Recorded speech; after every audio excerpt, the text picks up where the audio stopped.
আসসালামু আলাইকুম রহমতুল্লাহি ওবরাকাতুহু। প্রিয় মুসলিম ভাই বোনেরা, আল্লাহ পাক রাব্বুল আলামিন কোরআনুল কারীমের মধ্যে আদ সম্প্রদায়ের শাস্তি কিভাবে দিয়েছিলেন, সামুদ জাতির সম্প্রদায়ের শাস্তি কিভাবে দিয়েছিলেন, আল্লাহ পাক রাব্বুল আলামিন কিন্তু বর্ণনা করেছেন।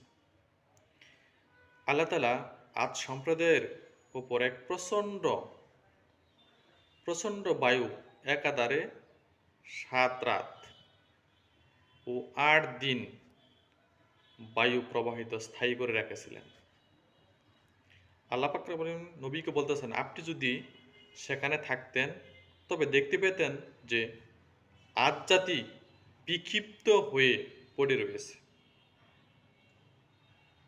পুরাতন খেজুর গাছসমূহ গোড়াসমূহ পড়ে রয়েছে। আসসালামু আলাইকুম রহমতুল্লাহি ওয়া বারাকাতুহু।